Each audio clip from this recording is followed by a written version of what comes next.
جیسے کچھ لوگ نکاح کے لیے پہنچے اور وہاں جا کے بولے پیٹرول کے پیسے دو. اتنے دور سے ہم لوگ آئے, دوسرے شہر سے آئے, کتنا خراب لگے گا, پیٹرول کے پیسے لاؤ ہمارے, اور راستے میں ہم نے چائے بھی پی, اس کے 50 روپے دو. تو چھوٹی چیز مانگنے میں شرم آتی ہے, بڑی چیز مانگنے میں زیادہ شرم آنا چاہیے, ہے کہ نہیں؟ یعنی چھوٹے میں شرم اور بڑے میں بے شرم, ایسا نہیں ہونا چاہیے. یہ بڑا بے شرم ہے جو بڑی چیز مانگتا ہے. اللہ رب العالمین ہم سب کو سمجھ عطا فرمائے. اللہ کے نبی صلی اللہ علیہ وسلم فرماتے ہیں کہ لا یفتح عبد باب مسألۃ الا فتح اللہ له باب فقر. جو بھی بندہ مانگنے کا دروازہ اپنے لیے کھولتا ہے, اللہ تعالیٰ فقیری کا دروازہ اس کے لیے کھولتا ہے. جو مانگنے کا دروازہ کھولتا ہے, اللہ تعالیٰ غریبی کا دروازہ اس کے لیے کھولتا ہے. لہٰذا اپنے لیے غریبی کا دروازہ مانگ کے نہ کھولیں. اس حدیث کو امام احمد اور ترمذی نے روایت کیا ہے.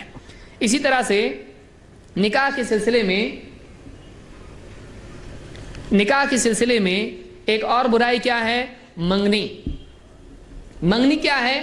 یہ سیمی نکاح ہے, یہ آدھا نکاح ہے. کچھ لوگوں کی منگنی میں 2-3 نکاح ہو سکتے ہیں, اتنے خرچ. کیسی منگنی؟ اور منگنی میں کیا ہوتا ہے؟ منگنی کا لفظ کیا ہے؟ مانگنا. منگنی مانگنا. اب اس میں کیا ہوتا ہے؟ یہ رشتہ ان سے مانگ رہے ہیں, آپ کا رشتہ ہم کو چاہیے. کیسا؟ وہ ایک آفیشیل رسم ہوتی ہے. اب اس میں کتنی خرافات ہوتی ہیں. اس کے اندر کھانے, بڑی بڑی دعوتیں, لائٹنگ, ڈسکو گانے, اور اس میں پھر رسمیں کیا کیا ہوتی ہیں. اس کے اندر لڑکا اور لڑکی بازو بازو بٹھاتے ہیں, پھر یہ آتے ہیں اس کو ہار پہنا رہے ہیں, وہ آ رہے ہیں اس کو ہار پہنا رہے ہیں, وہ آ رہے ہیں اس کے سر پر شال رکھ رہے ہیں, پھر ان دونوں کی باری ہوگی, ہٹو بازو کو, پھر اس کے ساس سسر آئیں گے, وہ بیٹھیں گے, ان کے سر پر شال رکھیں گے, ان کے سر پر ساڑی اور کپڑے اور نہ جانے کیا کیا پاجامہ اور جو بھی ہے کپڑے سارے ان کو دیں گے, پھر وہ ہٹیں گے, پھر دوسرے رشتہ دار آئیں گے لڑکی والے. کیا کون سا سیشن چل رہا ہے یہ؟ کیا یہ یعنی کون سا طریقہ ہے یہ؟ پھر اس میں بہت ساری اتنی خرافات ہوتی ہیں. منگنی میں پھر بیٹھتے ہیں اور بولتے ہیں کتنا دیں گے, وہ بولتے ہیں اب بول کتنا لیں گے, تو اس طرح سے مہر کتنا رکھیں گے, پھر وہ مہر سوچتے ہیں اتنا, پھر بولتے ہیں نہیں اتنا, اور اس طرح سے پھر دہیج کتنا دیں گے, کیا کیا دیں گے, اور اس طرح کی بات چیت. منگنی ایک قسم کا مانگنے کا بہانہ ہے. دیکھیے زیادہ سے زیادہ یہ ہو سکتا ہے کہ نکاح کی تاریخ طے کرنے کے لیے کوئی دن بیٹھیں اور گھر پہ آ کے بیٹھیں, 2-4 آدمی بیٹھ گئے اور بات چیت کی, بھائی کب کرنا ہے نکاح, طے ہیں, آپ تیار ہیں؟ ہاں تیار ہے. یہ ولی تیار ہے, وہ لڑکا تیار ہے, سب گھر والے تیار ہیں, کوئی بات نہیں. دونوں کے رشتہ دار بھی تھوڑے بہت ہیں جو قریبی گھر کے لوگ ہیں, اٹھتے بیٹھتے ساتھ میں ہیں, بیٹھے بات چیت ہوئی, کون سی تاریخ رکھیں گے, چلو فلاں تاریخ رکھیں گے, 1 جون کو نکاح کریں گے, 10 مئی کو نکاح کریں گے, ٹھیک ہے کنفرم ہو. کہاں نکاح ہوگا؟ بھائی ہمارے گھر پہ ہوگا, فلانی مسجد میں ہوگا, آئیے ہماری بستی میں ہوگا, جگہ ہے وہاں پہ نکاح ہوگا, بس ختم.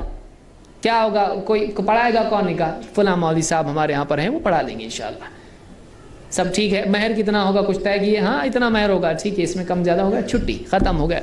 سادہ نکاح ہوگا؟ ہاں سادہ نکاح ہوگا. گانا بجانا نہیں ہوگا نا؟ نہیں ہوگا. اتنی باتیں طے ہوئی, ختم ہو گیا.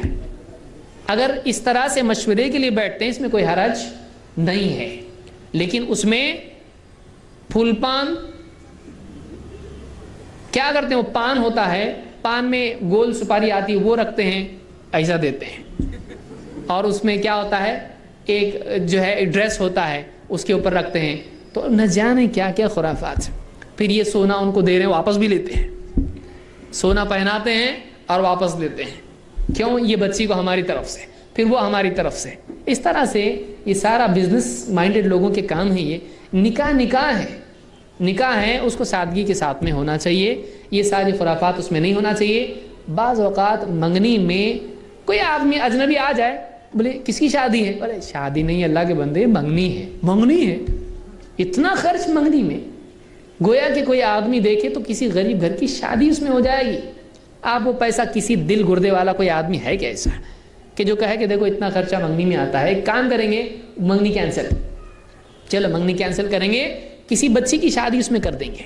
لڑکے والے لڑکی والے دونوں مل کے اگر ایسا طے کریں, اپنی بستی میں کون غریب بچی ہے جس کا نکاح صرف اسی وجہ سے رکا ہوا ہے, کوئی لڑکا ہے بیچارہ غریب ہے, اس کا نکاح اس وجہ سے رکا ہوا ہے کہ اس کے پاس پیسہ نہیں ہے, اس کو رہنے کے لیے گھر نہیں ہے، چلو ایک کام کرتے ہیں ہم لوگ مل کے اس کا گھر بساتے ہیں اور ہم شادی کرتے ہیں. نہیں نہیں نہیں، یہ اس کا وہ دیکھے بھائی، ہمارا ہم دیکھیں گے. یہ ہمارا سماج ہے.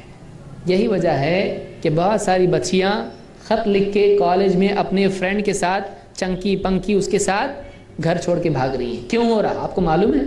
آپ نیوز پیپرز دیکھیے، آپ کالجز کا حال دیکھیے، کیوں ایسا ہو رہا ہے؟ ہم نے نکاح کو اتنے سارے بکھیڑے اس میں بنا کے رکھے ہیں. نکاح خرچ اور پھانسی کا نام بن چکا ہے. باپ لڑکی کا دیوالیہ ہو جائے، اتنے قرضے ہو جائیں کہ اگلی بچی کے لیے قرض مانگنے کے لیے کوئی آدمی بچے ہی نہیں.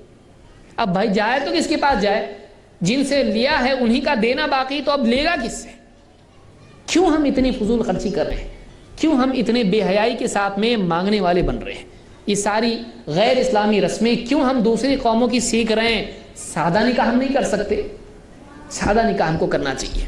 اللہ کے نبی صلی اللہ علیہ وسلم فرماتے ہیں لیس منا من تشبہ بغیرنا، وہ ہم میں سے نہیں ہے جو ہمارے علاوہ دوسری قوموں کی مشابہت اختیار کریں. مسلمانوں میں آج دوسری جتنی قومیں ہیں، نکاح میں ان سارے لوگوں کی رسم و رواج ہمارے ہاں پر بھی آ رہا ہے. یہ نہیں ہونا چاہیے. دوسری قوموں کے طور طریقے ہم نہ اپنائیں. اس حدیث کو امام ترمذی نے روایت کیا ہے. اسی طرح سے اللہ کے نبی صلی اللہ علیہ وسلم نے فرمایا الا کل شیء من امر الجاہلیت تحت قدمی، خبردار جاہلیت کی ہر رسم، جاہلیت کی ہر رسم میرے قدموں تلے میں رونتا ہوں، میرے قدموں تلے میں رونتا ہوں اس کو. ایسا ہر مسلمان بولنا چاہیے. نبی کا دامن نہیں چھوڑیں گے بولنے کے لیے بہت ڈٹ کے بول رہا ہے، لیکن نبی کے طور طریقے کو اپنانے والا بھی تو بنے. یہ غیرت بنے مسلمان کی. جتنی غیر اسلامی رسمیں ہیں جو نبی کا طریقہ نہیں ہے، جو اسلام میں نہیں ہے، جو قرآن و سنت میں نہیں ہے، میں اپنے پاؤں تلے رونتا ہوں اس کو. نہیں چاہیے ہم کو. لڑکے والی بھی ایسا بولیں، لڑکی والی بھی ایسا بولیں. لیکن پھر کیا ہو جاتا ہے؟ ارے ایسا سادہ نکاح کریں گے، رشتہ دار کیا بولیں گے، رشتہ دار کیا کہیں گے؟ پھر سارے رشتہ دار، پھر قیامت کے دن سارے رشتہ داروں ہی سے اجر لینا. قیامت کے دن رشتہ داروں ہی سے کہنا کہ بچاؤ جہنم سے. کوئی رشتہ دار آتا ہے؟ کوئی نہیں آئے گا. اور دیکھیے ساری منگنی میں کیے اتنا بڑا کھانا، بریانی یہاں پر، آئس کریم یہاں پر، اور فلانی چیز سب منگنی ایسی کریں گے کہ یاد رہنا چاہیے لوگوں کو. کسی کو یاد نہیں رہتا. سب کھاتے پیتے اور کیا بولتے، آئس کریم اچھا نہیں تھا، بانٹنے والا صحیح نہیں تھا، سسٹم تھوڑا اس کا سسٹم نہیں تھا، کرسی صحیح نہیں تھی. چاہے آپ دنیا کا آپ سب لا کے دیں، جنت کی چیزیں بھی کھلائیں گے نا آپ یہاں پہ سب کو، آپ کھلائیں گے، بولیں گے یہ سب ٹھیک ہے لیکن وہ برابر نہیں تھا.